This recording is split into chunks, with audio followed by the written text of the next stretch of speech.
Welcome back to Chapters Unfolded, where we kind of unlock that power of self-development, one book at a time. One book at a time. Exactly. Yeah. And we're right in the middle of our deep dive into Atomic Habits by James Clear. Yeah. And we're going chapter by chapter so we can really, just soak in all the wisdom. And Yeah. and don't forget to hit that like button and subscribe to the channel and leave a comment telling us about the habits you're working on. Please do. We read every single one. Absolutely. It's great to see so many people engaged with this book. Mm. Now, for those just joining us, we're dissecting Atomic Habits, and today we are tackling the introduction.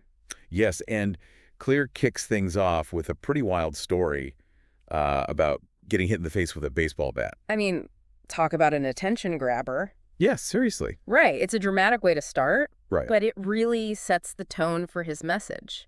That even a seemingly devastating setback can be a catalyst for growth. I mean, broken nose, skull fractures. He even had to relearn his mom's name. Wow. Talk about starting from scratch. Wow. But then he goes to college, determined to make the baseball team, even though he's basically starting from zero. This is where the concept of atomic habits comes into play. Okay. Clear didn't magically become a star athlete overnight.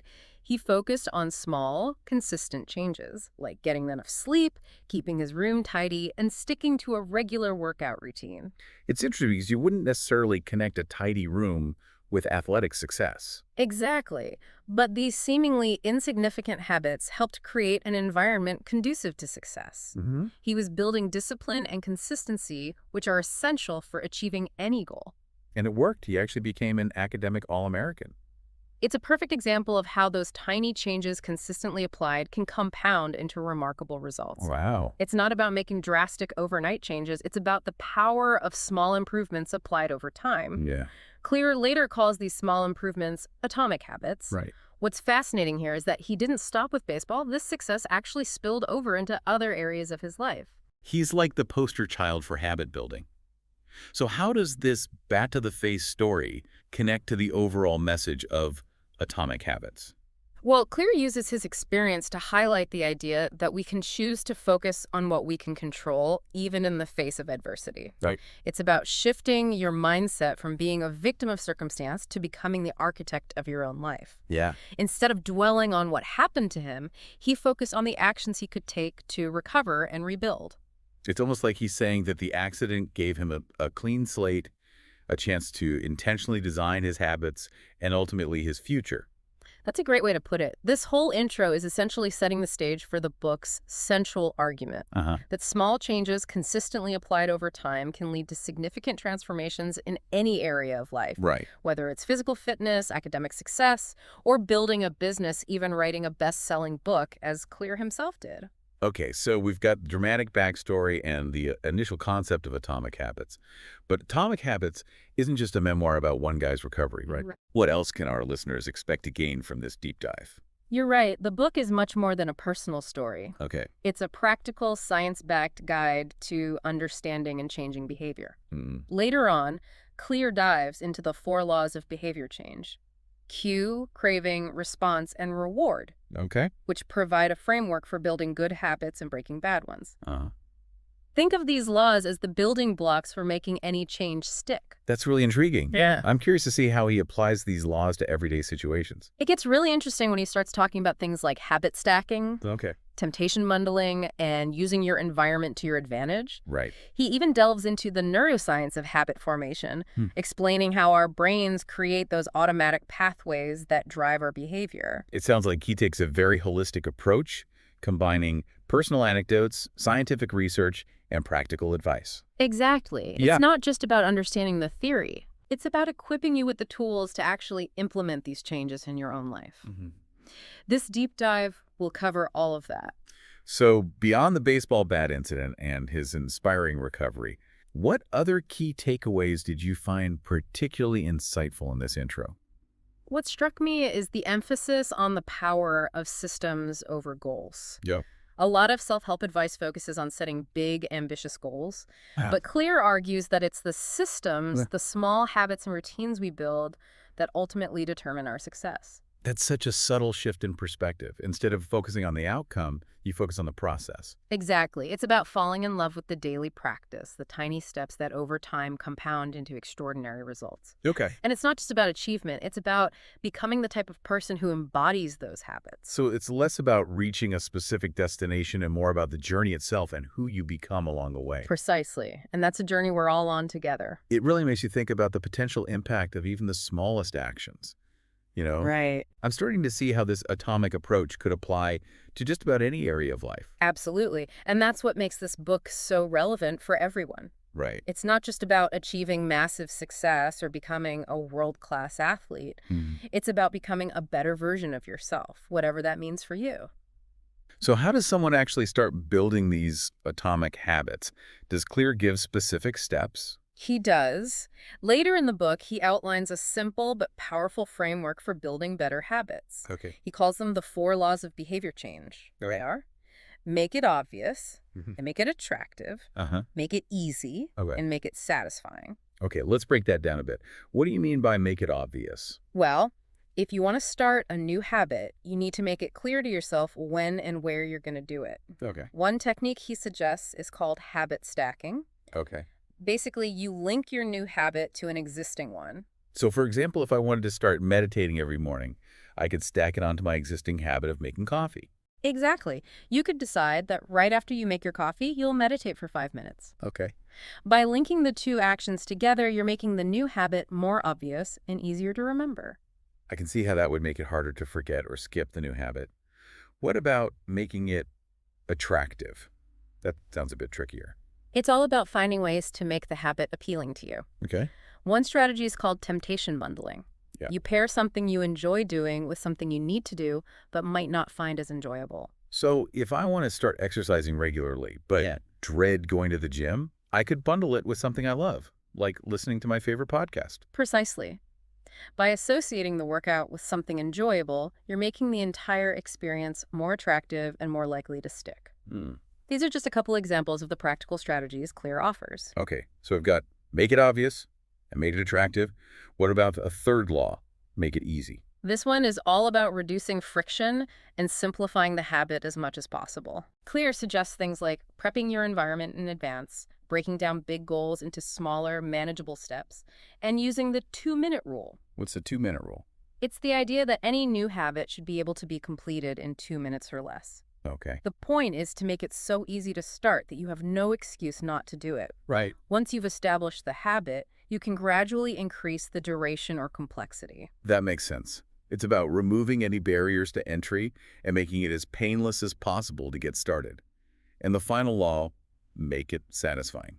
This is all about ensuring that the habit is rewarding in some way. Okay. It could be an intrinsic reward, like the feeling of accomplishment or progress, or an extrinsic reward, like a small treat or a check mark on a habit tracker. So it's not just about building the habit, it's about reinforcing it with positive feedback. Exactly.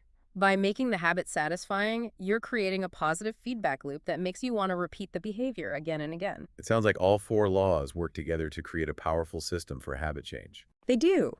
And what's brilliant about Clear's approach is that he explains not just the what, but also the why behind each law. Okay. He draws on insights from psychology, neuroscience, and behavioral economics to give you a deep understanding of how habits work. So it's not just a bunch of random tips and tricks, it's a comprehensive framework based on solid research. Exactly. Yeah. And that's what makes this book so valuable. Yeah. It gives you the knowledge and tools to become the architect of your own habits and ultimately your own destiny. This is reminding me that we haven't even touched on how Clear himself went from recovering athlete to best-selling author. Right. It's almost like he used his own atomic habits to build his career. That's such a great point. Yeah. His story is a testament to the power of these principles. Yeah. He didn't just write about habits, he lived them. Right. He started small, sharing his ideas on his blog and building an audience over time. Through consistency and dedication, he eventually landed a book deal. And the rest, as they say, is history. It really goes to show that the same principles that work for building a workout habit can work for building a business, writing a book, or achieving just about any goal you set your mind to. That's the beauty of Atomic Habits. Right. It provides a framework that can be applied to any area of life. It's about understanding the underlying principles of behavior change and then using those principles to create the life you want. Right. It's not magic, it's science. And it's empowering. It makes you realize that you're not stuck with the habits you have. You can actively choose to change them. Absolutely. And it doesn't have to be overwhelming. Right. Remember, it's about those small incremental changes applied consistently over time. Right. It's about embracing the power of tiny gains. This whole discussion is making me think about my own habits, both the good and the bad ones. Where do you even begin when you want to make a change? That's a great question, and it's something Clear addresses in the book. Okay. One of the first steps is to become aware of your current habits. He suggests keeping a habit scorecard where you track your daily actions and identify which ones are serving you and which ones are holding you back. So it's about taking stock of your current situation before trying to make any changes. Kind of like taking inventory before you go grocery shopping. Precisely. Once you have a clear picture of your existing habits, you can start to identify which ones you want to change or eliminate and which ones you want to strengthen. And then you can start applying those 4 laws of behavior change to make those changes stick. It's starting to feel like a roadmap for personal growth. That's a great way to put it. Yeah. Atomic Habits provides a roadmap, but it's up to each individual to take the journey. Right. It's about taking those small, consistent steps day after day and trusting that over time, those small changes will lead to remarkable results. So for our listeners who are feeling inspired to start building some atomic habits of their own, what advice would you give them based on what we've discussed today? I would say start small. Don't try to change everything at once. Pick one habit you want to work on and focus all your energy on that. And remember those 4 laws of behavior change. Make it obvious, make it attractive, make it easy, and make it satisfying. Exactly. And most importantly, be patient with yourself. Right. Building new habits takes time and effort. Yeah. There will be setbacks along the way, but don't let those discourage you. Keep showing up, keep practicing, and trust the process. This has been such an insightful discussion. It has. It's really got me thinking about the potential of atomic habits to transform not just individual lives, but maybe even the world. I completely agree. Imagine a world where everyone embraced the power of small positive changes consistently applied over time. Yeah. The ripple effects could be incredible. It's exciting to think about, but for now, let's focus on our own personal journeys. Yes. Let's empower ourselves and each other to create the lives we want, one small habit at a time. Yeah, it's amazing how those small, seemingly insignificant actions can compound into something truly remarkable. It is, yeah. It's almost like a secret superpower hidden in plain sight. That's a great way to think about it. And the beauty of Atomic Habits is that it provides a practical guide for harnessing that superpower.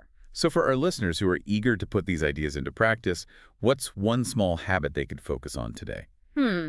Well, think about an area of your life where you'd like to see some improvement. Okay. Whether it's your health, your relationships, your finances, or your career. Right. Then identify one tiny habit that you could start building that would move you closer to that goal. It could be something as simple as drinking an extra glass of water each day, taking a 5-minute walk during your lunch break, Yeah, exactly. or reading a few pages of a book before bed. Exactly. Remember, it's not about making drastic changes overnight. It's about those small, consistent actions applied over time. And don't forget those 4 laws of behavior change. Make it obvious, make it attractive, make it easy, and make it satisfying. Those laws are your secret weapons for making those habits stick. Write them down, post them on your fridge, use them as your guide. This deep dive has been so insightful. I feel like I've gained a whole new understanding of how habits work and how I can leverage them to create positive change in my life. I'm so glad to hear that. And remember, the journey of 1,000 miles begins with a single step. So take that step today. What small change are you going to make? Hold that thought close and let it be the seed of something extraordinary. That's it for our deep dive into the introduction of Atomic Habits. Be sure to join us tomorrow when we'll unpack Chapter 1.